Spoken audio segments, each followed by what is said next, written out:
Can I just turn this thing? Like, what the heck is going on? Oh, hold on. Can I? Orientation is locked. Rotate device back. Why? Why is life like this? Why does YouTube hate me? I literally can't do this while I'm like driving, man. Why is YouTube so mean to me? I can't do it. I can't do it. Hey guys, if you can hear me, I'm hold on. I'm pulling over. This is stupid. Why is life like this?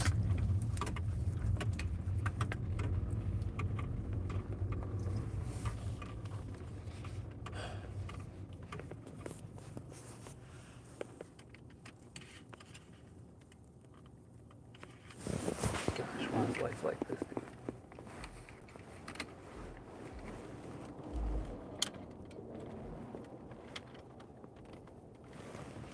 Okay, let's see.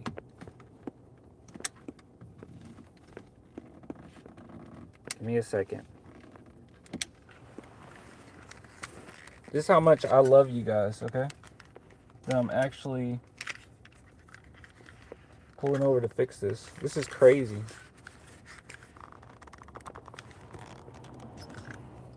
Okay, hold on. I got a better idea. What if I... Okay, this won't work. This is like on way too tight. Because when I did this, I put it on way too tight. Good God. Oh my God, dude. Okay. Okay, I think I... Okay, alright. Alright. Jesus. Alright, okay. I think we're good. Here we go. Alright. Okay. Let me put this in there.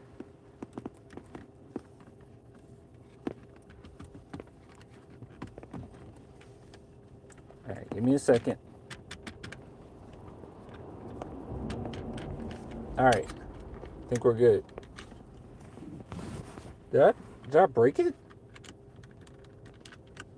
I don't know. I don't know. I think we're good though. I think. Alright, get on there. Don't fall. I need you to be good. I need you to not fall. Alright? Alright. Okay. Dude, YouTube has changed like crazy.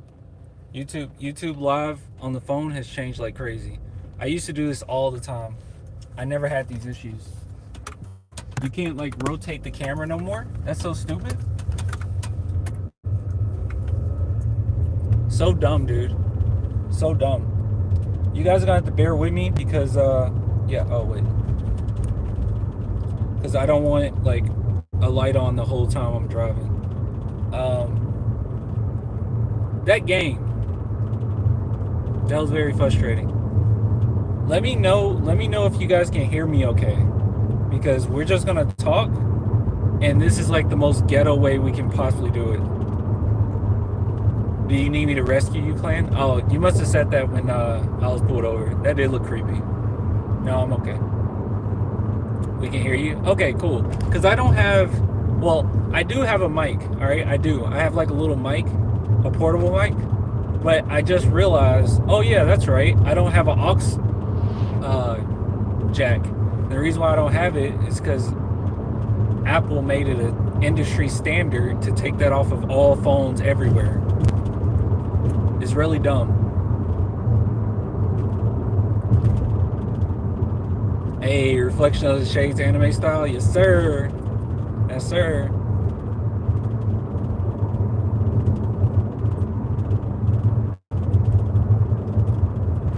It ain't illegal to have them on anyway. What you talking about, the lights? You talking about this? Oh, wait. This? I don't want it on. That's the thing. I kind of don't want it on. Yeah, I kind of don't want it on. What's dumb? Lots of things are dumb. But yeah, eyes on the road. Guys, I've been doing this a long time, all right? Okay? I've been doing this a long time. You have no idea, all right? Back in the day, this is how we used to go live. So right now, you're going to have to just deal with it. Unfortunately, I'm in the dark. I'm sorry for that, kind of. But hey, it is what it is. I wish there was something on here that could be like somewhat of a reflection. But yeah, that is not the case. That is not the case. You got to deal. You got to deal. Look out. Shut up. Anyways, okay, so this game, I did pay attention. I wanted to talk about it. I said that I wouldn't go live, but screw it. This is how we're going to do it, all right? This is how we're going to go live right now. I told you I'll be gone, which I will be. I'm actually on my way out of town, so I will be gone for the next several days. But I said, hey, I want to talk about this game because, yeah, some of the predictions I had for it came true. So I don't know if I talked to you guys about it or whether I talked to my friend Swish about it, or I have no idea. But I already expected Wemby to not have one of his better games. I expected that. I also expected Luka Doncic to not have a great game. I actually thought Kyrie would have more of a showing than he actually did. But yeah, I actually thought that that's what would happen. The reason being is because, number one, when it comes to Luka, Jeremy Sochan was phenomenal tonight. I don't know his stats. Can you guys tell me his stats? Because like I said, I wasn't actually like keeping up. Like I was watching the game or listening to the game and whatnot. And every time I glanced, he was playing phenomenal defensively. But what was his stats? Did he have good stats or did they not show? I never really care that much. But yeah, I feel like this is one of those nights that we really need to give Sochan some love. I mean, his defense was phenomenal. Now, he wasn't the only one guarding Luka. There was a few, or at least a couple instances. I remember Don Barlow on Luka, and he did a great job too. W. Jeremy for real though. He was great. He was really great. 13 points, 10 rebounds. Okay, yeah, okay. He just played 6 assists. Oh my goodness. Okay, yeah, he played with a lot of grit, man. But defensively, this is why I don't think I know on surface level when you watch Jeremy Sochan play, and obviously everyone's just gonna say, "Oh, Clan, of course you're like biased or whatnot." Actually, if I let this up, maybe you can see me a little bit better when I go under lights. But yeah, I know everybody's gonna be like, "Clan, you're just biased. Oh, you just love Sochan, blah blah blah." But in actuality, being completely honest, like my bias aside, I don't see a good reason for getting rid of Sochan at all. Like, especially with a team that's devoid of defense. Sochan is somebody that not only could I see him being kind of the brute force part of the team, I can see him guarding the best player on any team and doing a decent job. Now, those really quick point guards, he struggled with those. But I kid you not, man. Every time he goes against like a bigger point forward or bigger forward or somebody closer to his size, he almost all the time locked them down. Like it's a continuous instance at this point. I mean, Luka did not look like Luka, and a big part of that was Jeremy Sochan. Yeah, but you get what I'm saying? Like, that's kind of how I feel. Ruru here? Ruru gonna jump on me? What'd I do? What'd I say? Oh, Sochan? Yeah, I haven't seen one of these in a while. I know. This is different. It's different. I don't want to keep the light on because it's just weird. I'm not crazy about people seeing inside the car, so I'm not, hopefully some street lights come up soon, and Yo, I'm here. This is an odd stream. Hey, it is what it is, man. You got to go back to my really old stuff. Literally, a long time ago, before the stream in front of the PC, before I had a PC, okay, because I built that PC. Like, before I had that, and the monitors and the lights and all that, it was literally just talking in my car, like, all the time. It would be like to or from school or something, and I would just talk in my car. Or I'll be waiting, like, I have a shift coming up that I have to work, and I would just be in my car talking, you know, an hour or so before. Literally, that's what this used to be. I rarely, and that was when I lived with my parents too, in college. So I would rarely do any videos at the house. So yeah. Dang, really? Yeah. Yeah, we used to just talk in the car all the time. That's what we always do. You can go to the old video, like you go all the way back, I'm literally in my car. It might be a couple where I'm inside, but I'm streaming from my phone or recording from my phone. Just like the early Kawhi saga. Exactly! Yeah, that's when I started. Kawhi made me so angry, I just said, I'm getting in front of my phone camera. I didn't have an actual camera. Anyways, nonetheless, what was I saying? Jeremy Sochan did phenomenal. I was really impressed by him. I expected Wemby to struggle. Wemby has this thing, and I was trying to think, like, I feel like there's only one way of combating this, okay? So, the biggest flaw of Wemby right now is when he goes against, like, more brooding, like, smaller guys, they can get in his stuff a little bit. Like, first off, double teams, triple teams are pretty rough on him. In the French league, it was rough as well, and that was, like, a weakness of him coming into the draft. But after the season went on in the French league, he got better at it as far as passing out of double teams. But it seems like that's back an issue, maybe just because it's on the NBA level, but also, yeah, these smaller, like, I don't want to use like weird language, but like girthy small guys really getting his stuff, man. He really has a hard time maneuvering around that. And I feel like the only way that he can actually combat that is literally put on size. Like that like that's it. Like literally just put on a little bit more muscle, put on a little bit more strength, more core strength, and be able to attack. Because he does not feel comfortable attacking all the time. And this also kind of goes back to why I got so irritated earlier in the season when so many Spurs fans were like, force feed Wemby the ball, force feed him the ball. And it's like, he's not even ready for any of that.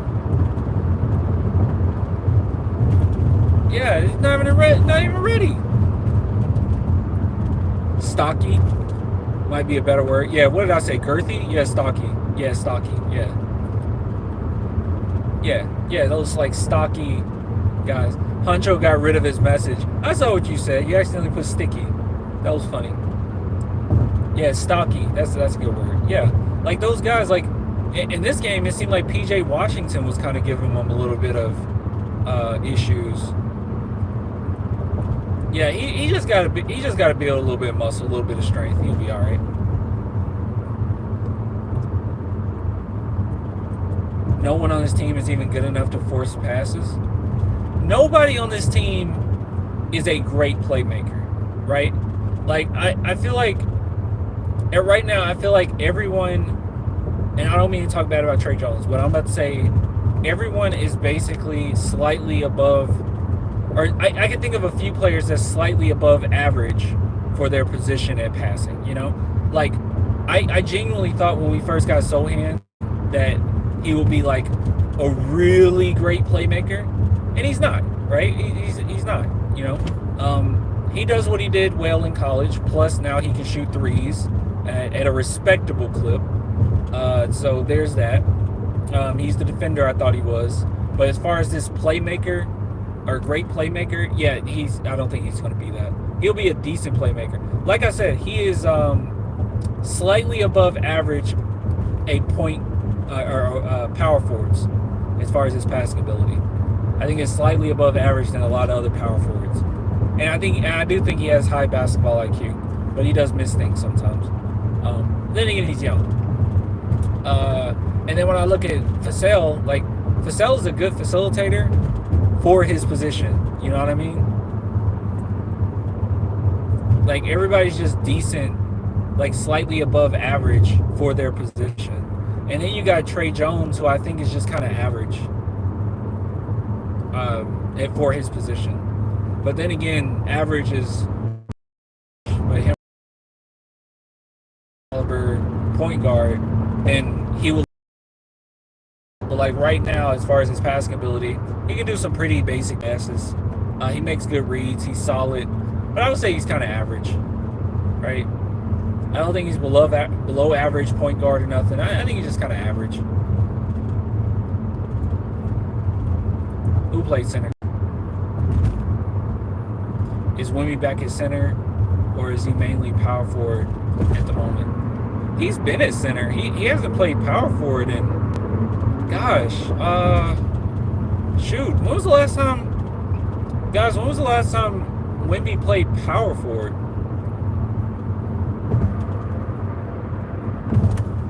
It might have been a while. Yeah, it's been a while. Yeah, I don't know when the last time he played power forward. Got to be late November or December. Yeah, it's been a long. I don't even know if it's December. It might have been late November. Yeah. I think not too long after Sochan went back to his natural position is when Zach Collins started coming off the bench. Yeah, it's been a while.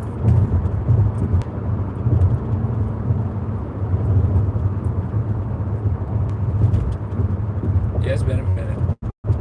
Guys, let me ask you something. When you went live, or when you went into this live, did they give? Because I don't know how this live works on your phone. Did they do an advertisement at the beginning, like one of those like YouTube ads, or did it not do it? I think they do it regardless, but I don't know if they do it when you're on your phone.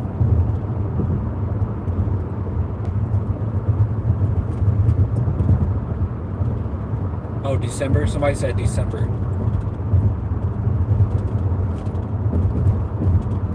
You had an ad for Fortnite? That's random. I hate Fortnite.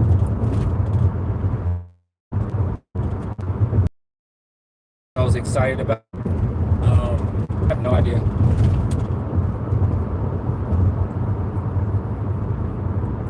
Yeah, I have no clue. There's a lot of buttons on this live, and I have no idea what any of it means. Pin to live. What's top rated? I have no idea. I don't know.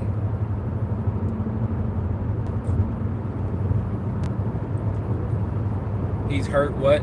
Yeah, Zach Collins got hurt. He got a or something. Collins is open. It's concussion. Right? Yeah. Zach Collins is injured often. I'm to the point where I'm okay with moving on from Zach Collins, but I think that we need to have a reasonable backup plan, because right now we literally do not have a defensive center. And I know that he's a power forward, and he has been our most efficient or most effective player. Well, what is it? No, our most effective. This is what it is. Most effective play call has been Zach Collins in the paint. Like it's statistically that's been our best. But just because that's our best, I don't necessarily think that that's a reason to keep him. You know. That's like when Dejounte Murray was our best player, and it's like, well, he's the best player, keep him. People use that argument. It's like, no, that's not a good. That's not good. And I feel like that was. Dom is a backup plan right now. Just needs a little more. He just can't run center all the time. Don Barlow can be so much better if he goes to his natural position.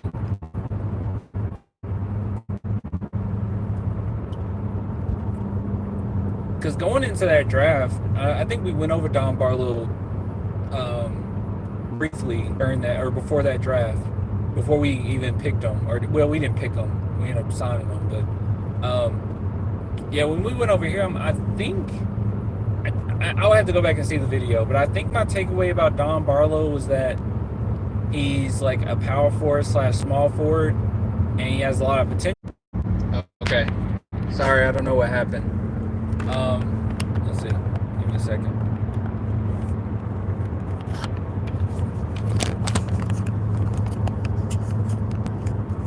It's on there, right? All right, I think we're good. Yeah. Anyways, what were we saying? Oh yeah, my takeaways from Don Barlow back in the day was never, oh yeah, Don Barlow is going to be, a center. He could potentially run center. I never thought that. It was always like kind of a John Collins / KD. Potential wise, put him in small forward or power forward. I never thought center. So he is not a center. And that's going to have to change expeditiously, all right? I don't just throw that word out willy-nilly, okay? Expeditiously. That's going to have to change. So I think the Spurs do need a defensive center. We already went over this, and well, I didn't upload a video on it yet, but we were talking about this last live stream.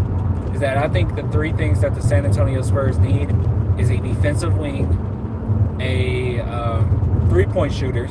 I just think in general, three-point shooters, and a backup defensive center. And I think Wemby can stay center, honestly. Hey, did Wemby get hurt? I saw him roll his ankle. I will say this. Well, what's today? Tuesday? And they play Friday? He might be okay.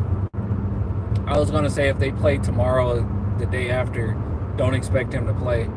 Because he definitely played through that. And then he tried to play it off by tying his shoes so he could stay in the game. He definitely played that off so he could finish the game. Kid got heart, but this is the thing though, like, I know we sit back and, well, I don't know. It is a certain type of fan that does this, but they'll always say, oh, Popovich is holding this player back, or these coaches are holding this guy back, and they should do this and they should do that. You know, same thing. Dejounte Murray did it, right? He left the Spurs and he said they held him back. It's ridiculous. But like, people do this, but in actuality, some players you have to just protect them from themselves, man. Like, some guys are so competitive and so wrapped into trying to win that you got to protect them from themselves. One of my main gripes about I know this is a different sport, but about my Dallas Cowboys is that they never protected Tony Romo from himself. Ever. Ever, ever, ever. I mean that on both ends. I mean that as in playing wise. Sometimes he would get like too far ahead of himself. He needed some type of running game, and they needed to stick to that running game. They didn't do that until like the last years of his career. It was gross, egregious, disgusting. And also he needed protection, like guys to protect him, because he would get hit so often. And the Cowboys would just bank on these magical Romo plays in which he's spinning off defenders left and right. And I just feel like athletes in general, it's a coach's job to protect them. And Wemby is definitely the type that he will get himself hurt. And it's up to the Spurs to protect him. Just like when he was on minutes restriction, he was trying to force his way into the game. We can't let him do that, you know? You gotta protect them. They don't know. These players, like, everyone thinks that they're a LeBron, right? Like, everyone thinks that they know what's best for their team. They know what's best for them as an athlete. They know, but I always say, like, I think you should have a say-so for sure. Like, it shouldn't be like some weird dictatorship. especially on the NBA level. It just shouldn't be. Like some weird authoritarian coach sees all, nobody has a voice as a player. And I don't think Popovich runs it that way. Or else I think more players would despise him. And it wouldn't just be Dejounte and Steven Jackson. And I don't even think they despise him, but they will talk bad about him.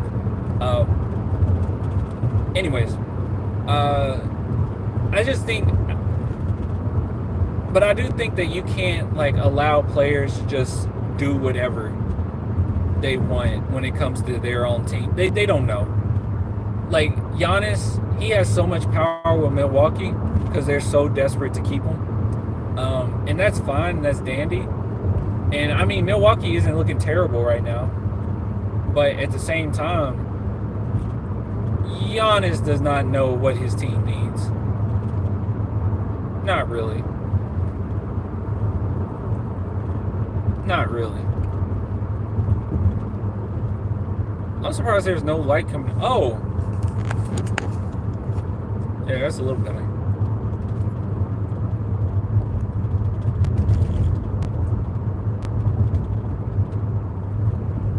Yeah, but he doesn't know. And a lot of times these players don't know. They think they know, but they don't. You got to protect players. And I feel like Popovich done a great job of that. And shoot, they tried to do it with Kawhi, right? They tried to protect Kawhi with all the injuries Kawhi was dealing with, or that main injury Kawhi was dealing with. And they did it. I don't know if you guys recall this. This is why I called so much BS back in the day with the whole like, oh, Kawhi left because the Spurs did him so wrong. Because if you guys recall, before the Warriors game, the Spurs went against the Houston Rockets. And when they went against the Houston Rockets, they did not play Kawhi in that last game to beat them. And I'm pretty sure, yeah, he got hurt in that series. But then they did it again. Kawhi was eligible to come back, I think, the third game of the Warriors game. I think the third game of that series, he could have came back. I'm pretty sure of that because I was really banking on the Spurs to get one W and maybe he could come back. But I think he was eligible to come back in that third game, and the Spurs protected him.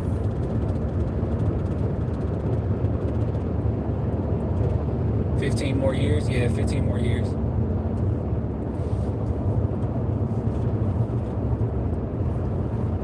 People, dude, I'm not going to lie to you guys. One thing that really irritated me was when there were rumors that the Spurs could possibly get Dejounte Murray back, and every single Spurs fan forgot what happened. And this isn't a matter of like, oh, dude, you just hold grudges forever. No, it's not a matter of holding grudges forever. But the way in which he went about that, why on earth would fans want him back? Why on earth would the Spurs want him back? Why would you want to bring somebody back that's not bought into the system? Why would you do that? That made no sense.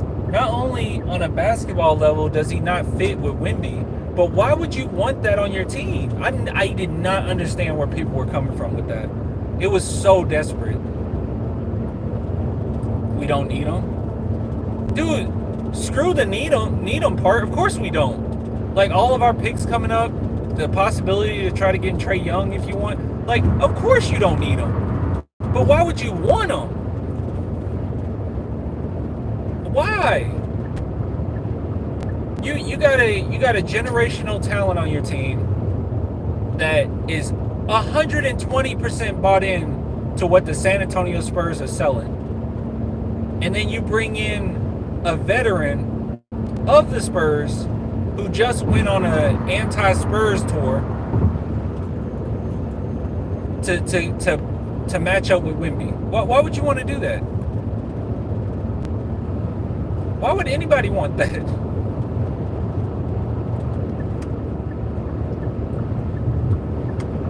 Talent-wise, I get it. He's a baller.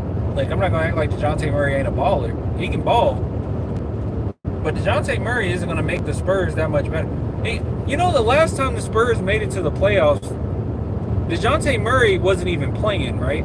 Like, that was another thing, too. It was like, what are people talking about? Dejounte Murray wasn't even playing the last time the Spurs made it to the playoffs. Am I wrong? If I'm wrong, tell me I'm wrong. Maybe I'm forgetting something.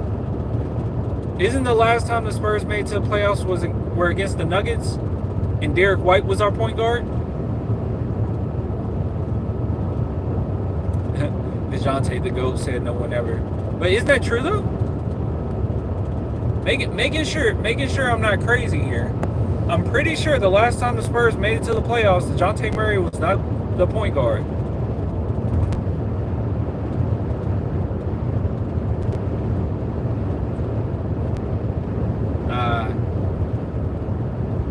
Yeah, he was hurt. Okay. He was backing up Tony, remember? No, I said the last time they made it to the playoffs. Because we had Dejounte 2 years after that, after the injury. After, I'm pretty sure it was 2 years. I'm trying to get my dates straight. I don't think it was 3. It's because we had the 1 year where it was him and Derek White playing. And Derek White had to find his role on that new team. And then you had the second year. Isn't that where we traded Derek?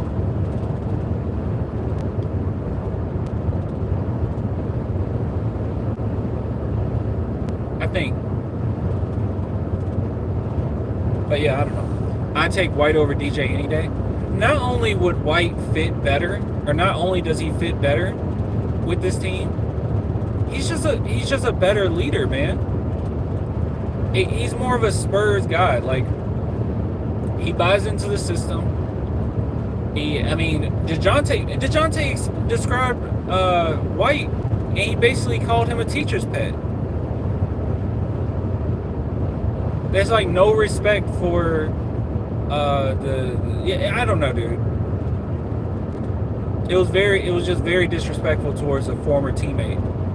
And then we're made to believe that they're best friends off the court. I don't believe any of that.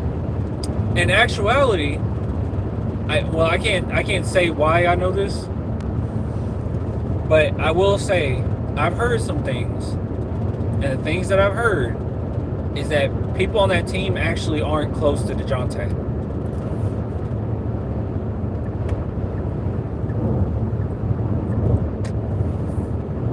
This isn't like a Google search. This is like something I legitimately heard, that they're not that close. But even if you think back, even if you want to use the Google search method, Dejounte was rarely in any of those videos, or actually he never was really. When they would go out and party, he wasn't there. As far as like giving back to San Antonio community, he wasn't really there that often at all. I think the only thing you can find is like from his rookie year or whatever. So this is off topic, but do you guys remember when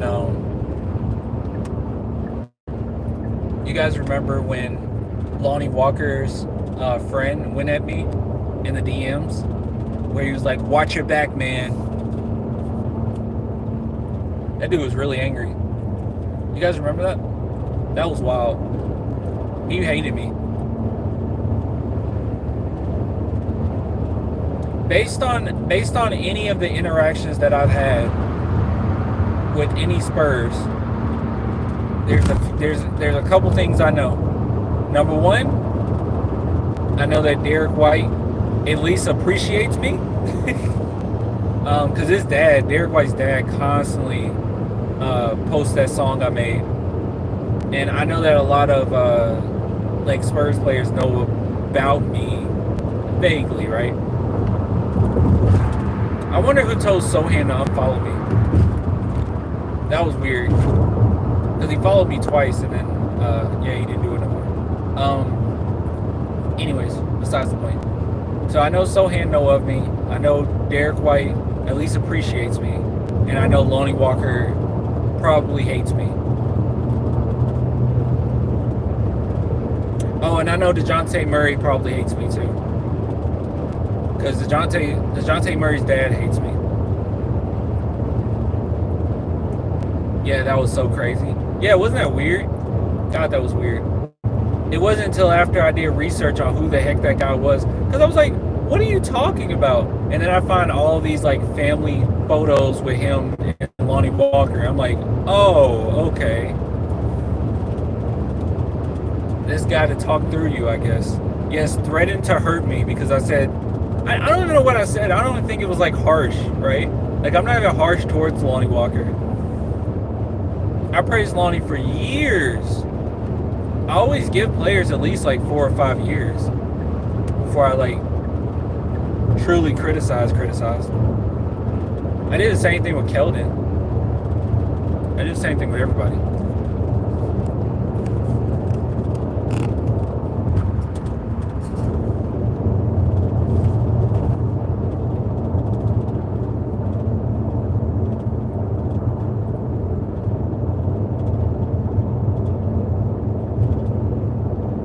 Oh, Blake Wesley's mom? No, Blake Wesley's mom was really nice to me. Or at least she was just posting nice stuff. I don't know if it's a matter of her like actually watching all my stuff or her just watching anything that's regarding Blake Wesley, you know what I mean? She was really cool about it. There was only one video in which I was pretty like, it was more so me being skeptical, like, I don't know how Blake Wesley will fit on this team. Which even still, like right now, like I think Blake Wesley is a really good player. I think he's a really good prospect. Or he has a lot of potential. That's what I really mean to say. He has a lot of potential, especially with all his athleticism. You just got to have it all come together. But I'm still not 100% sold that he could be like our future point guard or anything. Like I'm not really sold on that notion. And I think the video was more so like that. Like I just didn't know how he would fit. I don't think I was talking bad about Blake. And that was the one where I don't know. She put like a sad face or something. I don't remember what she put. She said something like he's going to be okay or something. I don't know. But the rest of them, she was like excited that he was talked about. I really need to do more Blake Wesley videos. I would do it just for her, honestly.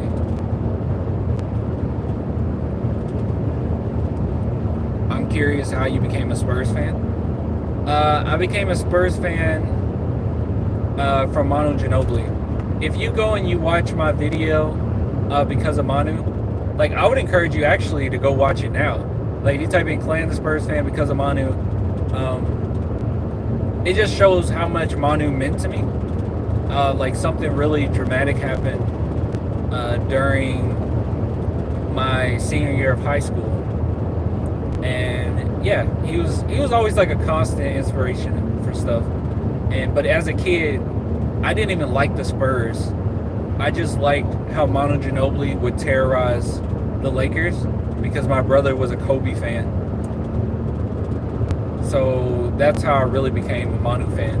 Because then I started playing like, I don't know, it was NBA Live or the old 2K, I don't remember. But I was playing against my brother and I kept hitting shots with Manu. And I was like, oh, I like Manu. So then I just started watching more like Manu Ginobili. And then I became like a big fan of the Spurs. Funny enough, the funny thing about it is, I used to think, I know this is going to sound crazy, me not knowing the Spurs like I know them, me not knowing the Spurs like I know them, I thought that Tim Duncan didn't care. I was like, this is the leader? Like, I used to think that. This is the leader? This guy doesn't even care. He shows no emotion. He doesn't care about anything. This is me being a kid not knowing anything about basketball. Let's see. You said something just very normally critical about Lonnie, and the guy was talking about how, oh, you say Black Lives Matter, but you're bringing a black man down. It was crazy. Yeah. That's what he did. I was literally like, just like a normal critique, and dude was like, wow, you say BLM, but you're bringing another brother down. And it's like, what planet do you live on, dude, where like anybody is devoid of criticism based on the skin color they have. Are you crazy? I mean, I talk positively about lots of players. Most of the NBA is black. What are we talking about? Yeah, that was crazy. That dude sucked. That dude really sucked. And then I think after he said all that, like, watch your back. Like he's gonna like it's like, you don't even know where I live, dog. What are you talking about? He's like, watch your back. Watch your back in these streets. I'm like, what are you talking about? Yeah, it was dumb. Bro from Reading, Pennsylvania. Like, what are you talking about, dog? I don't know. It might have been one of those situations where Lonnie didn't like it, and therefore this dude responded. I don't know. But it could have just been him being a lone wolf on it. I don't know. I mean, Kawhi's sister doesn't like me either. I think she got mad at me one time. One of his sisters. I don't remember. It was after all that stuff went down. It might have been when I reported, because I actually got direct information, like from somebody directly connected to the Spurs on what was going on with Lonnie Walker, and I posted it. Because they said, yeah, you're okay with posting. And I kid you not, guys, when I say someone close, it was someone literally close, like in connection to, I mean, it wasn't like, oh, Popovich messaged, like, yeah, obviously not.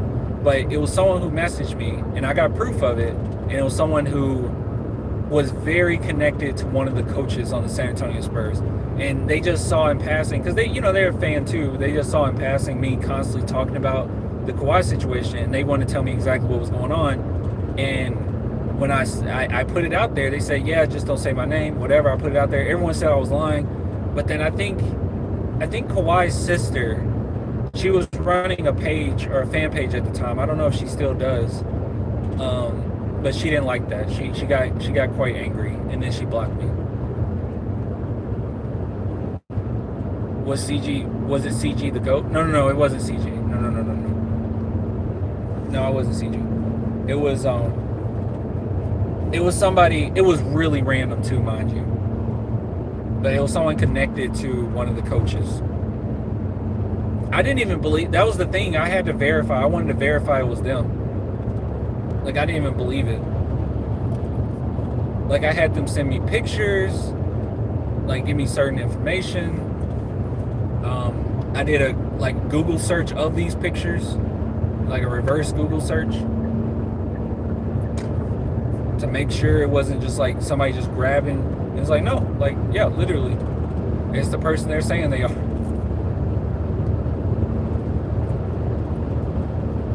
Makes sense.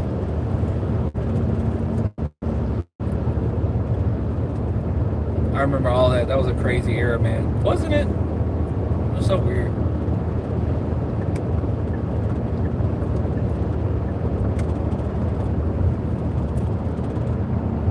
Does anyone play Helldivers?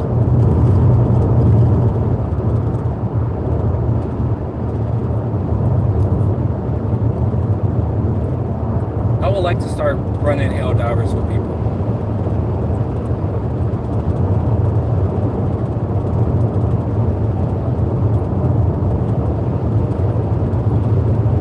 And now we have Vic.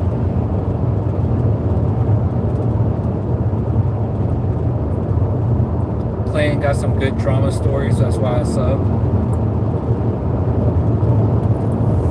Dude, drama is always pretty fun. Yo, you remember when I talked about, like, literally, it was just a segment, in which, you know, I don't know if you guys are on Twitter, but that Quan guy on Twitter, that's another thing that happened. Like, I ended up making a video because he got into it with Malachi or something. Like, Malachi ended up going in his DMs. And, you know, if anything Spurs related, I'm going to do a video on it. Like, I don't care. Nothing's, like off the board, right? Off the table. Like, if it's Spurs related, I'll talk about it. And yeah, so Malachi, like, went off on him in his DMs. And I did a video, and I basically was like, yeah, I don't like this Quan guy. But then mostly I talked about Malachi. And then the Quan dude He goes on Twitter and he's like, wow, you made a whole video about me, a whole 20-minute video about me? And I'm like, yes. Out of the 60 videos that I post a month, there's a video with you, and yes. Out of the 1,000, I don't even know how many, it's over 1,000 videos I've made. Yes, there's one in which you're in it. Oh, the Josh Primo situation? Dude, I was literally out of town when that news dropped. Well, I wasn't out of town. I mean, that's exaggerating. I was out of town, but like 30 minutes out. And I had to do something. And I remember getting like calls from my friend Swish Hill. He kept calling me. And I was like, that's weird. Why is he calling me? Like, because I'm getting ready to do something. I couldn't talk. I'm like, that's weird. And then I started getting text messages from him. And I was like, my phone was blowing up on Instagram. I don't know if it was, yeah, it was blowing up on Twitter. And I was just like, what the heck? All right, whatever. And then he texted me, he was like, Josh Primo's gone, dude. And I'm like, what the F? He's like, yeah, they released him. And like, my mind was just all over the place. As soon as I got home, because you guys remember, that was a late night stream, I remember. Or from what I remember. Like, I immediately went live and I was like, we got to talk about this. What the heck just happened? That was insane. Not to mention that that Reddit post we found on like something that he did at the hotel. That's crazy. Hey, what's going on with Primo, by the way? Has anyone kept up? He's in the G League, right? For the Clippers? Is he still there? Like, how down with Primo, we wouldn't have got Wemby. Look, you never look back. You just stay in the present. Okay? You stay in the present moment. Stay in the present time. No looking back. But yes, I agree. That helped. Bench riding for the Clips. Oh, so he's on the Clippers. He's on the bench of the Clippers. I think he's just on the Clippers bench or something. Okay. Okay. That's crazy, man. He had the keys to San Antonio. Honestly, if he wasn't a creep... Okay, that's me. No, it's not. He was being a creep. If he... I mean, you got to use that... You got to use that word in some contexts, right? I think that's a fair... This is a fair way to use it. If he wasn't being, like, a creep or whatever, it would have been really beneficial if we could have had him and Wemby. Because he is... You guys might not like this, all right? But if he was on this team, he would probably be the second best passer behind Victor Wembanyama. Especially all that playing time he would have got last season. Yeah.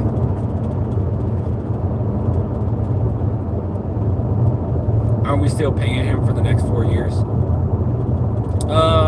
Next 4? I think the Spurs are paying him. I thought we only had 1 more year to pay him. Is it 4?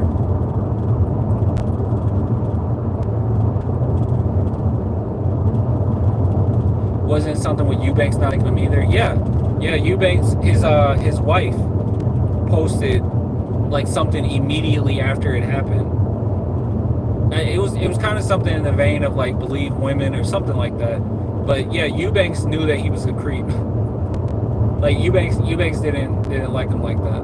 He thought he was kind of weird. But yeah, his wife immediately responded. I think this is the last year. Yeah, that's what I thought. I thought this was the last year.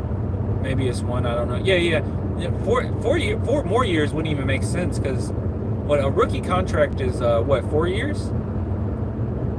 4 years plus you can, is it like 4 years plus a team option or something for that 5th year? So yeah, it wouldn't make sense for us to pay him 4 more years. I mean, regardless, it's not hurting us at all. It's not like we had like, it's not like we're paying him so much or anything that we had this player that we wanted to bring in, but we just couldn't because we didn't have the money. Like, it ain't hurting us. Primo can stay away from the Spurs. Dude, Primo can stay away from the Spurs. Dejounte can stay away from the Spurs. Yeah, those are two guys we don't need to bring back. There were so many people that were willing to like drop all morals to bring Primo back. And it's like, can we just... I wish we would keep things in perspective a little bit.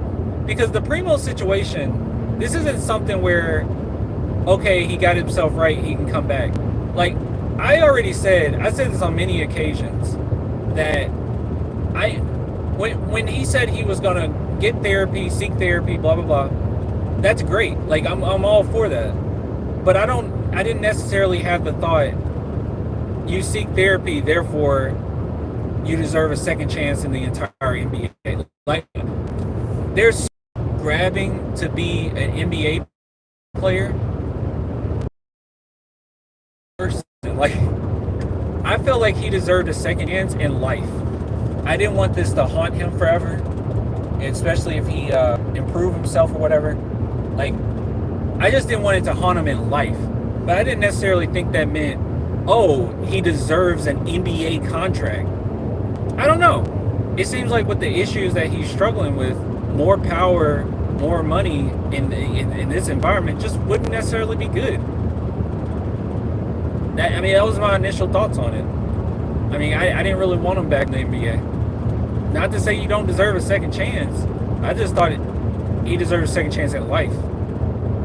That he can go and do something else. Or, just play in a different league, It's just he has so much power. And it was going to get bad so quickly that I just wasn't sure if that's something he could be able to handle, So, me personally, that's how I felt about it.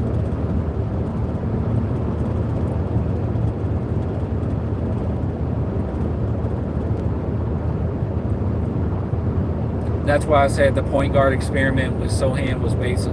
Well, I'm trying to paraphrase what you said. You're basically saying you think that we put Sochan at the point guard position to basically make up for the fact that Primo wasn't in that position anymore, to compensate for that. I don't know if that's the reason. I mean, when the Spurs got Sochan, they knew what he was capable of running some point anyways. Yeah, I don't know if that's the case. Nor do I really think that the experiment failed like people think, It wasn't great. He was definitely uncomfortable, but I've seen some things where he looks much better than he did last season. Like, he's keeping his head up.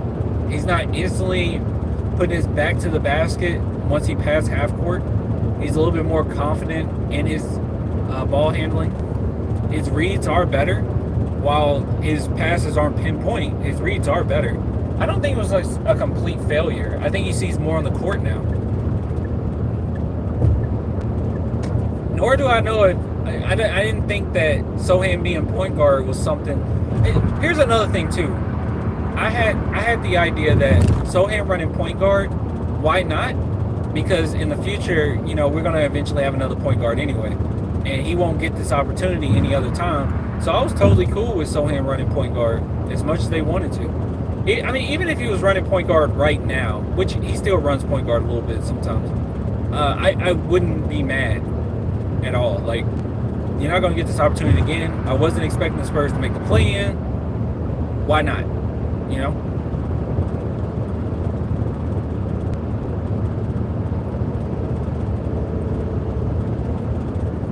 what I mean?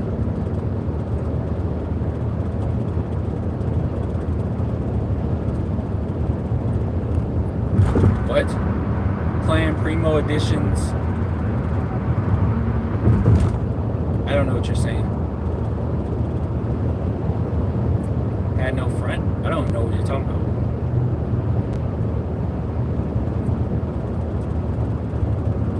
Primo was more like a shooting guard rather than a point guard.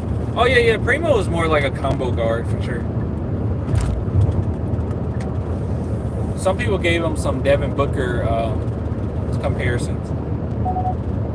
It was just that he was capable of passing the ball. He had good vision.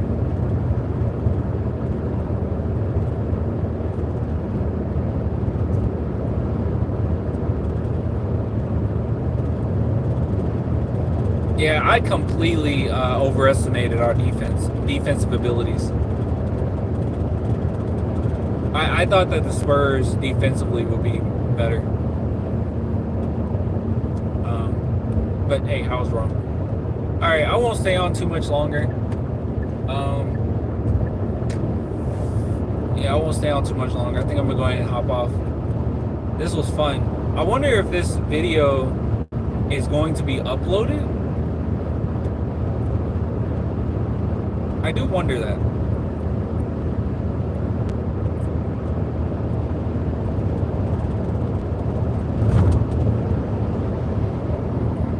The reason why I say that is because this live looks way different than it used to be, where it used to look.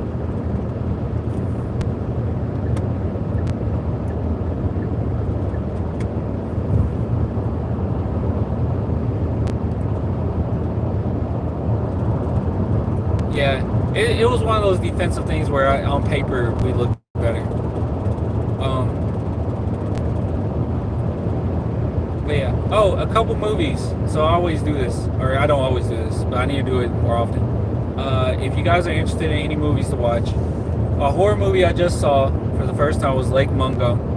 I think it's Mungo. Yeah, Lake Mungo came out in 2008. It's basically about. It's a faux documentary. It's a faux documentary horror about a daughter who passed away, and it could possibly be her ghost. I don't want to say haunting the family, but yeah, it's a ghost story. Okay, that's what it is. It's a ghost story. It's creepy. It's what's the word? Atmospheric. Atmospheric. It's spooky, and it's good. It's well acted. Cabrini. It's a good one. Okay, actually, I have that on my list to go see. I was going to see it this week, but I think I'm going to wait until I stream it, because this week I'm going to go see... First, I'm going to see Dune 2 again, but I'm going to go see Love Lies Bleeding. I can't pass that one up. I'm so sorry. I cannot pass it up. The director for it, she's director and writer. She's brilliant. She's only done one other movie before, and it's Saint Maud, and I love that movie. I love the depiction of schizophrenia. I love the depiction of loneliness. It's so great. So I gotta go see this one. Hey, Clan, where we going? We're going to McDonald's.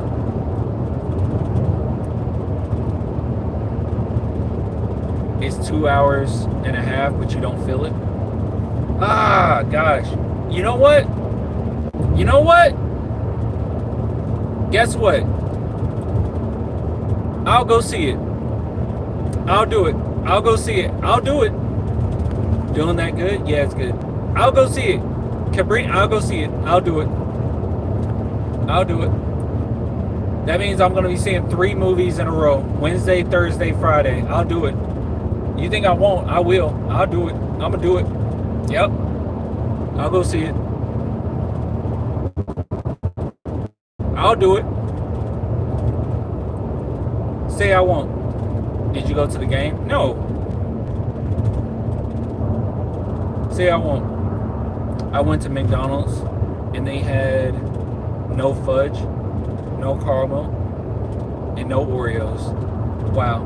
You won't. Oh, I'll do it. Watch me. I'll go see it. I'll go see it. If it's as good as you say it is, I'll go see it.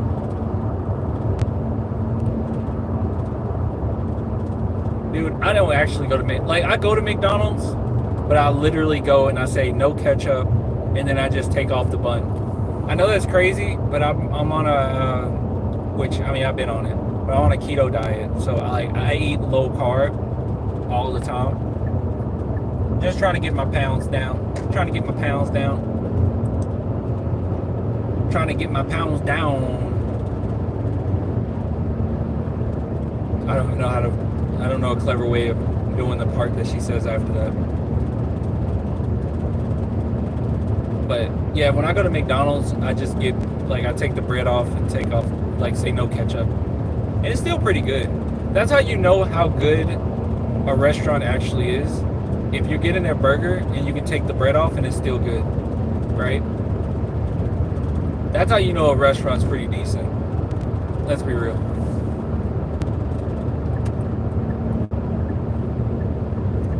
I like Cookout, but I haven't gone to Cookout in a while because, yeah, their prices went up.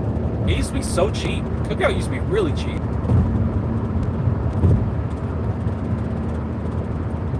I'm not telling you where I'm driving to. What if you meet me there? I don't want to meet you.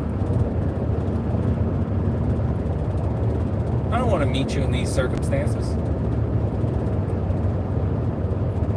I'm not telling you where I'm going. Yeah, I'm not telling you that.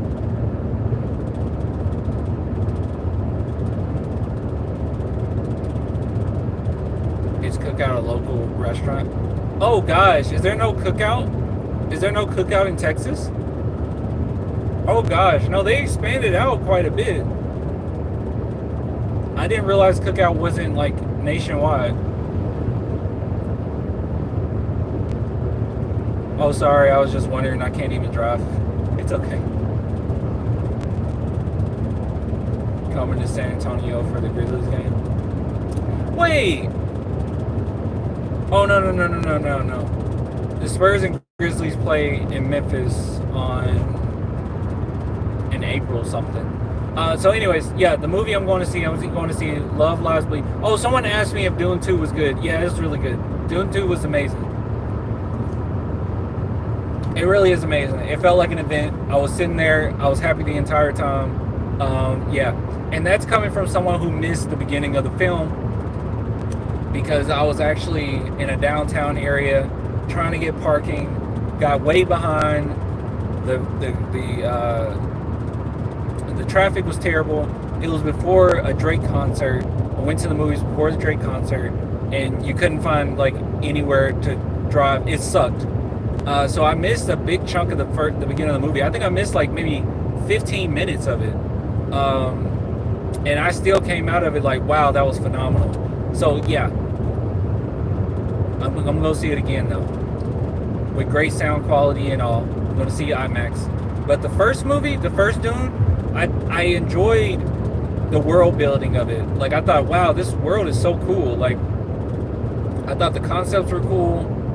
I know it's based on the books, but I was like, wow, this concept is really cool.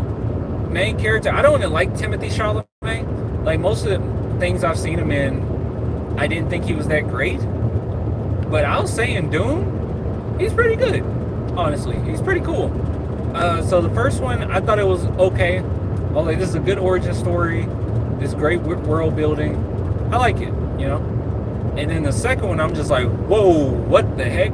This is kind of phenomenal. This is kind of wonderful. Movie is 10 out of 10. It's so great. And the thing about it, too, that makes me excited is that it's almost like you're bringing back big blockbusters, right? Like, blockbusters have been extinct for a little while. Like, yeah, you get a few of them that do well, some big movies that do well, but most of the time, or a big chunk of blockbusters that come out now, they're flopping, and they're flopping for a reason. I think people don't want to just waste their money on stuff. You can't afford to waste our money on stuff. Like, if you're going to go get an experience, you're going to get an experience. People aren't going to just go and see some nonsense. People take critical or critic reviews into account way more than they used to. I mean, all that BS where they do commercials or trailers and they're saying #1 movie in the world. This movie is chilling. It may be shaking my boots. People don't care about that. They go on Google. They say, yeah, whatever. Let's see. And they look at that Rotten Tomatoes score, which honestly, some people will say that that's a toxic way of going about it. Some people will say, well, art is subjective. You know what? All I can say is Rotten Tomatoes have saved me many a times from seeing some BS. 90-something% of the times when it's well reviewed on Rotten Tomatoes, I come out of it liking it. In the other like 10% of the times that I didn't like it, I at least understood why other people would. I didn't feel cheated, you know? Like I went to see Barbie, and I love the messaging of Barbie. Like I truly do. I think the messaging is good for a huge blockbuster like Barbie to have the message that it did about femininity, about the friction between men, women, you know what I'm saying. If you've seen the movie, you know what I'm saying. But anyways, I just liked all the images, not the images, all the messages in Barbie. But I didn't like Barbie. But I didn't come out of it like, oh, I was cheated out my money. I was like, no, they put a lot of effort into this film. I think it is art. The musical numbers are good. Just wasn't my thing. I didn't really like Barbie that much. But I'm happy it existed for what it was. It had a lot to say about society. And I thought that was pretty cool for a Barbie movie to do that. But I didn't like it. But that would be the 10% where it's like, yeah, it's super well reviewed, but I'm in the 10% where I'm like, I didn't really care for it that much. I'm just happy it exists. And I'm happy other people like it. And I get why other people like it. But they saved me many a times from seeing some BS.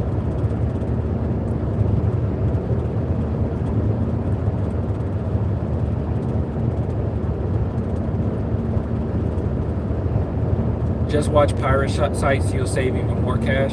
I'll tell you this, man, some of those sites, some of these movies, yeah, just pirate it. Like, I don't even care. If you really want to see it, you want to like make fun of some of these, just pirate it. And sometimes movies are really hard to find, you know? Like, I cannot find Concrete Utopia for the life of me, dude. Like, I've been wanting to see this movie, and I was told that it would be out, but now I can't find when it would be or when it would have another release or anything. I can't find it. That would be one where it's like I literally have to pirate it, but I will buy the film if I really like it. Like I'll get a Blu-ray or something. You gonna watch X-Men 97? Probably not. I'm not like an X-Men fan. I did that with Five Nights at Freddy's. You did the right thing, because Five Nights at Freddy's sucked, dude. That movie sucked. It was doing way too much. It was like, what are we doing? Like, what are we doing here? I don't sympathize with this main character. I don't care. Why is this cop hanging around, not saying anything? It was just all dumb. It was just so dumb. She showed up so randomly too. It should have just been a pure horror film and left it at that. I'm cool with some lore, you know. But I don't know, it was just a lame movie.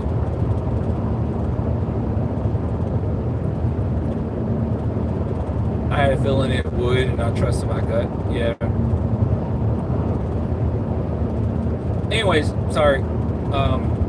Yeah, so gonna see Love Lies Bleeding, seeing Dune 2 again, and I will check out Cabrini. I think it'll still be playing. I gotta check and make sure, but the theater I'm thinking about, I think it'll still be playing there. So I can go see it. I don't care. I'll go do it. Give me an excuse to go to my favorite restaurant. I'll do it. I'm a madman. I'll do it. This site I use has Concrete Utopia, unless you're trying to buy it. No, I'm literally trying to support it. Like, I'm hearing, like, I know people said it's like Parasite, or it's the next Parasite, and it's like, I want to support that. I went to see Parasite twice. Not only did I go see Parasite twice, the first time I went to see it, I drove 2 hours to see it. Like, yeah, I literally drove like 2 hours to go see that movie.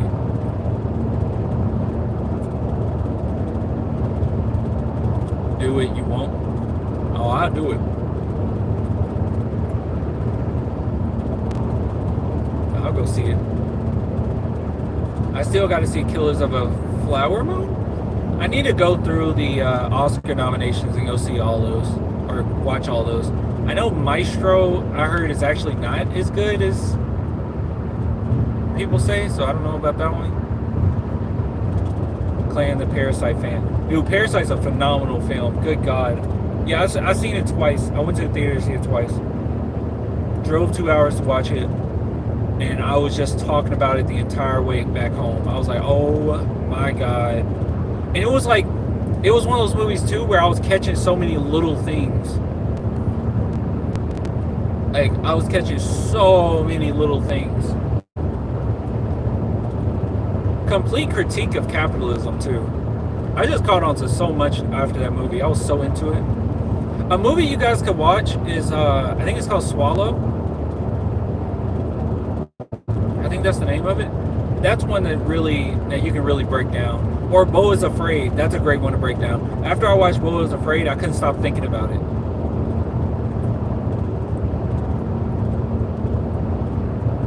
I have the DVD of Parasite. It's really good. Oh, it's so good, dude. I'll be honest. Korean films are probably, I don't know if you consider it like a subgenre, I don't know, but like Korea films it's my favorite type of film. Korean thrillers are my favorites. Korean thrillers, Korean horrors, they just do it better, man. I'm sorry. Korea just does it better. South Korea just does it better. I love their films. I love, my favorite horror film is Tale of Two Sisters.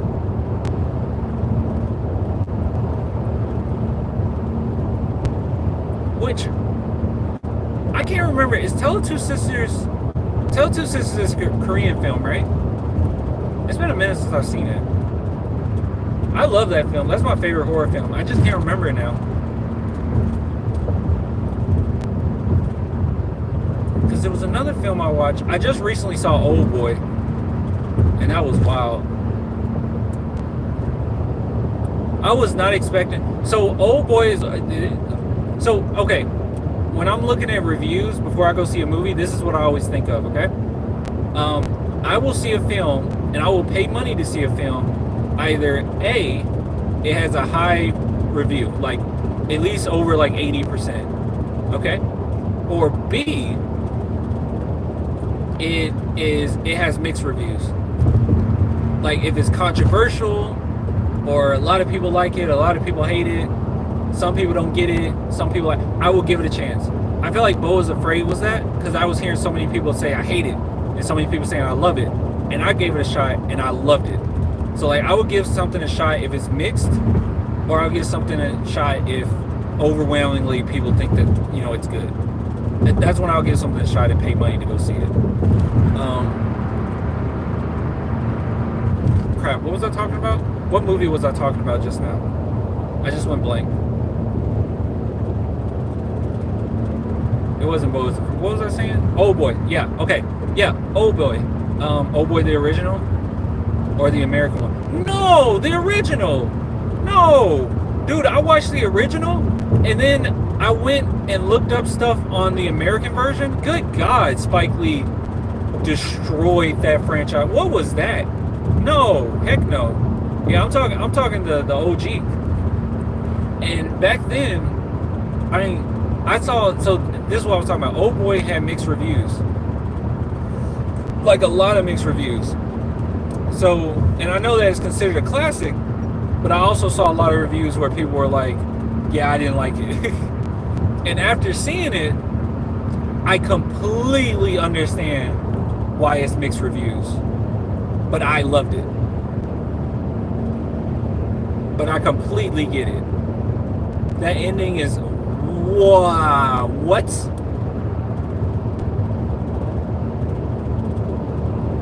said the manga is better. Are you telling me Old Boy is based off of manga? Have you seen The Godfather though? Yeah, I've seen The Godfather. Yeah, I've seen The Godfather.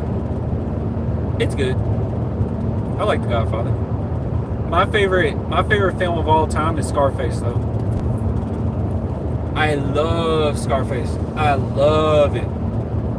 I've seen Scarface like maybe 7 times. I saw it first as a kid and then rewatched it as an adult because I'm like, maybe it was just a kid thing. That's why I just thought it was cool at the time. No, it's awesome. Scarface is awesome. The movie's phenomenal. Yeah, Scarface is great, dude. It's based off a manga. Okay. I need to watch or read the manga. I'm currently reading 20th Century Boys. I'm on the first book. I'm chugging along.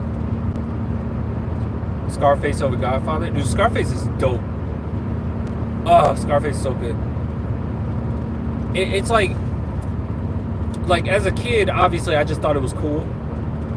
But then when you get older, you kind of it's one of the greatest. I don't know. Should I just say it? I think it's the greatest acting performance I've ever seen in my entire life. He transforms in that movie. But it just feels so authentic, man. Like, Al Pacino just gave it his all, dude. He was so good. My God. And he's in almost every scene. I think there's like 2 scenes he's not in. I could be wrong, but I think it's like 2 scenes. You follow him the entire time. Like, it's stuff that I didn't catch on to as a kid. Like, I mean, obviously, like, he's, like, doped up on drugs. But, like, you can kind of see it get gradually worse and worse and worse. And that last scene is just so iconic. I can watch that movie so many times, dude. And it just, like... it just bleeds 80s, too. It feels like... It's kind of crazy because it feels like a film that will be made now to try to replicate the 80s. Like, it's really strange. I don't know how to explain it.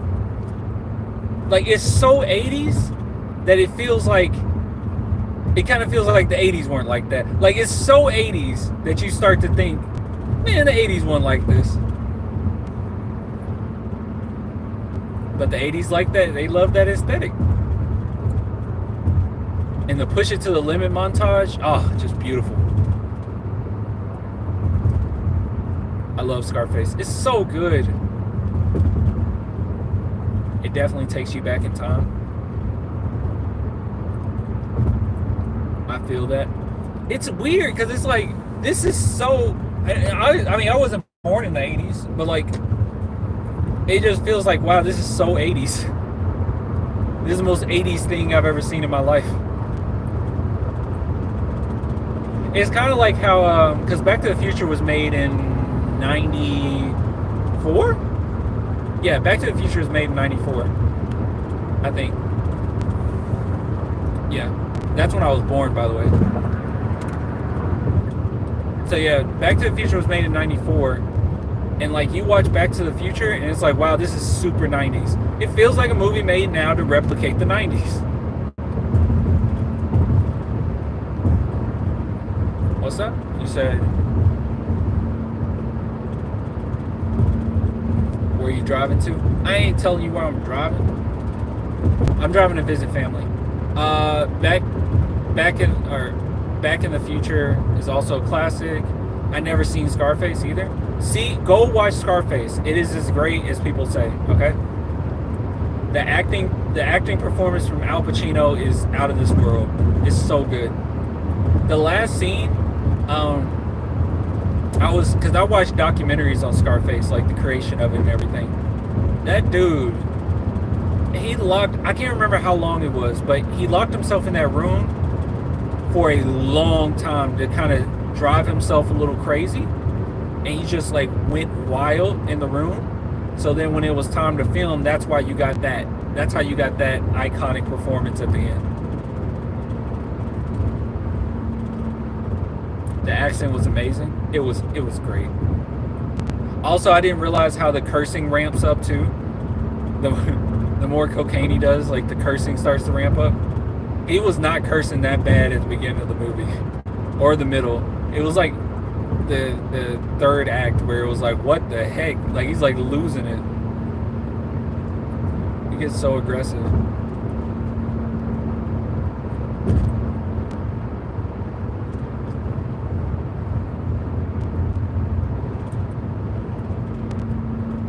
No other movie Pacino was in was as good as that one. No. He had, I think he had a few with Robert De Niro, right? I think there's one in which like he's a cop or something, and that one's pretty good. I can't remember what it's called though. But no, Al Pacino, no. Hasn't been. He hasn't captured Scarface. I also heard that movie was a bomb when it first came out. Like it didn't do well. But I think hip-hop culture kind of latched onto it, and then it kind of built up its popularity, because at the time people just thought it was another gangster movie, which I never looked up how many gangster movies were out around that time. But yeah, the audience consensus was just some other gangster movie. They didn't think it would actually be good. I know they've been talking about remaking Scarface, doing a new one, which I'm not one to say like you should never do another anything, you know. I think sometimes you can. And Scarface, I mean, it is a remake of a movie that came out like in the 40s. That was like a gangster dealing with prohibition. My only thing is, if you do Scarface, don't do Tony Montana. Just don't. But you need some really strong acting, and I mean, you got to make it modern. But don't redo Tony Montana, because I think that's what they were thinking about doing, is like redoing Tony Montana. And knowing studios, I mean, let's be honest, knowing studios, they will try to redo Tony Montana to get butts in that seat. But don't do it. There's only one Tony. That's one of those where you can't redo Tony Montana. He's not like Al Pacino did such a great job. You just can't do that yeah, I don't even want you to name him Tony Montana, to be honest. You can't do that version anymore, at least. Like, some actors do such a great job till there's no reason to redo that performance or to redo that character exactly in that form. So if you do a Tony Montana, just do a whole different thing, a whole different character. You know. Obviously, you still got to do the rise to power thing, but just don't do Tony. It's like similar to the Heath Ledger. Like you can't do another Dark Knight Joker. Okay, we've just gotten imitations since then. You start with the imitations. Now the new Joker movie that came out, you know, that's his own thing, his own entity, and that's what I mean. That's not. It was good. I enjoyed it, but it wasn't Heath Ledger Joker. Don't try to redo the Dark Knight's Joker, because you're just gonna embarrass yourself. All right, you're just gonna be a cheap imitation. That's why Suicide Squad messed up. They were just like, well, we gotta make him different, but you know, he's super edgy now. Like, that Joker was devoid of humor. He just laughed all the time, but he was devoid of humor. Heath Ledger's Joker was actually like terrifying, yet still funny. I don't know. Just some characters I don't think you should do over. Plot twist. Plan is in San Antonio.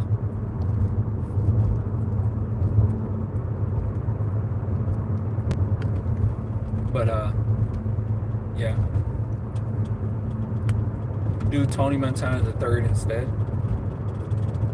Man, just do I just say do a whole new character, man. It can be Scarface, just a whole new character. Don't do any period piece or nothing like that. Don't make it at a specific period of time that's not right now. You do it modern. That's how Scarface did it. Do it modern. That's fine.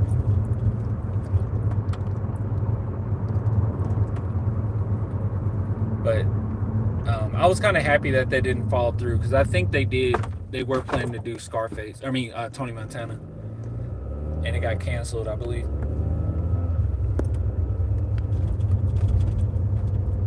Have you seen Paid in Full? Dude, if I saw Paid in Full, I was like a kid. I do not remember Paid in Full.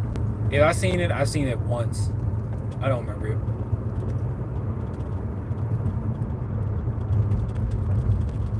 Not even Scarface. Scarfoot instead. Yeah.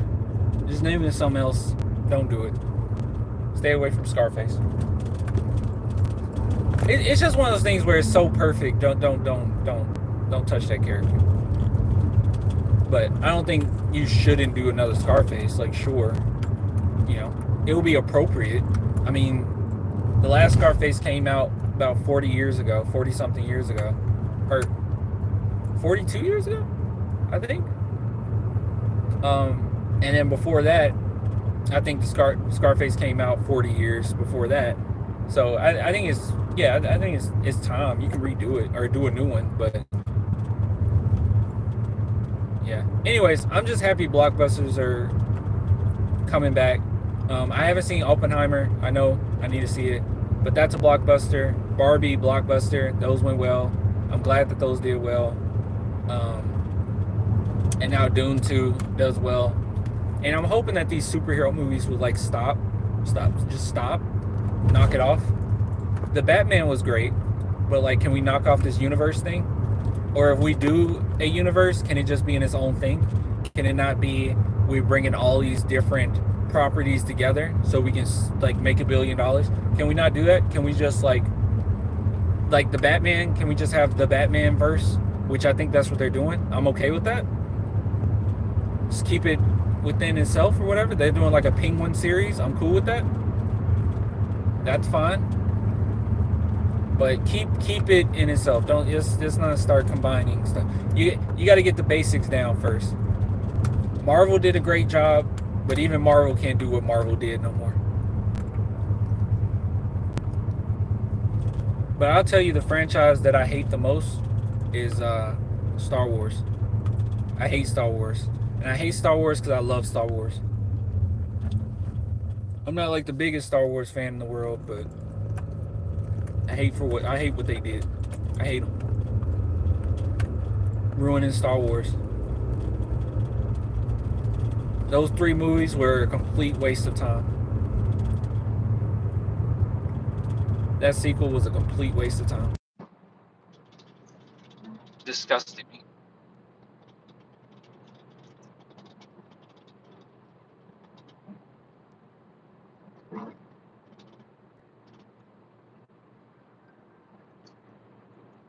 Completely disgusted me.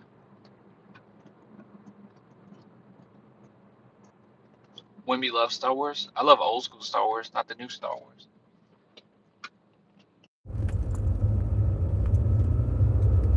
I hate the new Star Wars.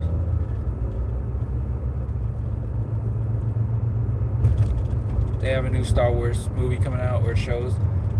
They have that show that's coming out that looks pretty decent. Hopefully every planet isn't some desert wasteland. And then they have a Star Wars movie.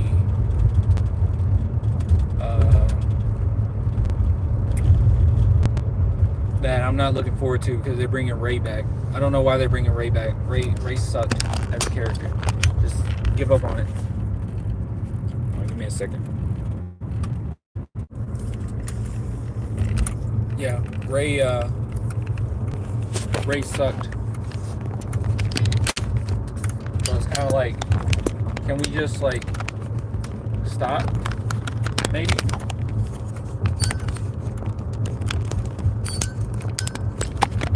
Oh my gosh, dude! I can't put this thing back on. Hold on.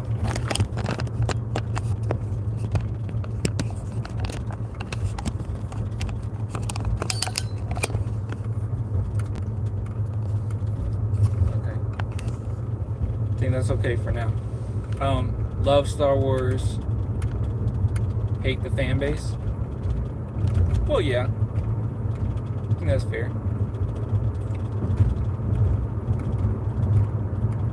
The Acolyte.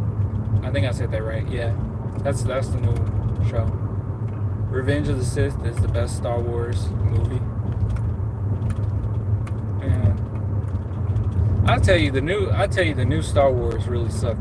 The Force Awakens, I was actually like happy about it. I was like, okay, this is just to put it back on his feet. Okay, I didn't care for the whole Rey is just like Luke thing, but whatever. You're just back on your feet.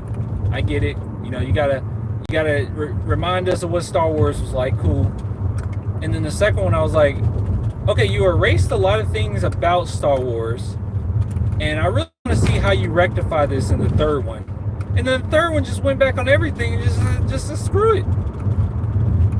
Screw it. Just terrible film. I was like genuinely pissed off leaving the third one. I wasn't mad leaving the second one. I know a lot of Star Wars fans were mad. I wasn't mad. I was just like, man, they're gonna really have to explain some of this stuff. I didn't like what they did with Finn. I mean, I'll just be honest. I'll just call it for what it was. I thought it was quite racist. Like how it was all set up where Finn and Rey would have some type of relationship. Let's not front. Let's not act like that wasn't a thing, okay? We thought that would be a thing. And then for them to just be like, no, actually, we're just going to put these two minorities together and you guys go on your own side adventure, okay? You go on your little side adventure, all right? And let the big boys play. It's like, that is so disrespectful when Finn was like the most interesting character of the entire thing. So yeah, no, you guys just go do your own thing. And then their side mission didn't even equate, like nothing happened. They didn't accomplish anything. That B plot didn't accomplish anything. That's BS. It was gross. Finn was supposed to have the Force too. Yeah, they just like completely like, I don't know if it was a matter of, oh yeah, we got to sell this in China, because that's a thing. A lot of times racism stems from not having any type of interaction with different race. Like if you go to areas that are a little bit more diverse, you have less racism versus areas that are all by themselves. And I know with China, they don't have a lot of, connection with, people that of different race, really. Like they just don't. And then the only depiction they have of like black people or whatnot is through media. And we all know American media is not very accurate to the black experience.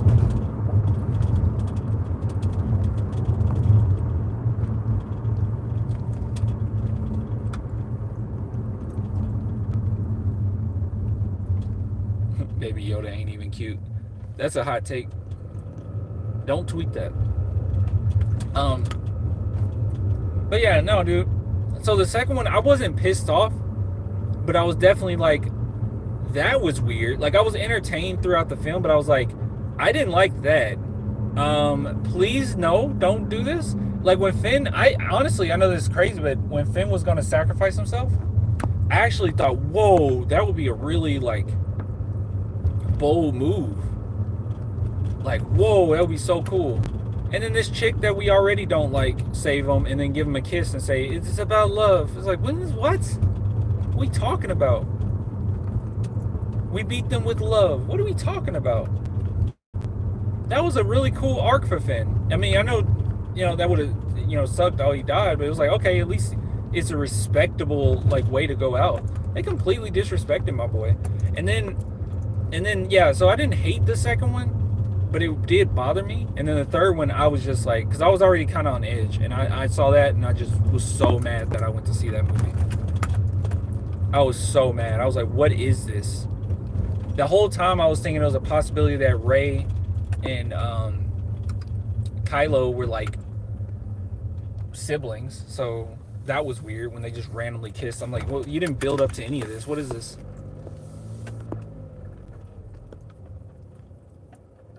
J.J. Abrams was good, but Rian Johnson ruined it. Well, J.J. Abrams, he just went off of the backs of what was already there. Because he had reign of it in the third one, and then he just said, screw you, Rian Johnson. No, J.J. Abrams, he screwed it up too. It should have been under one person's vision. Star Wars is literally a property now.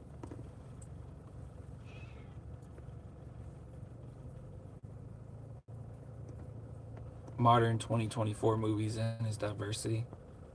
I'm I'm gonna assume you're being ironic, like, or you being sarcastic. All right, I'm gonna get off.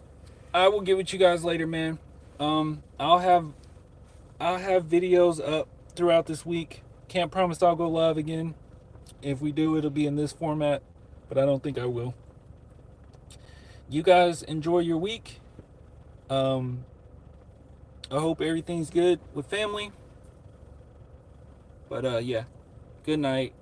Have a good night.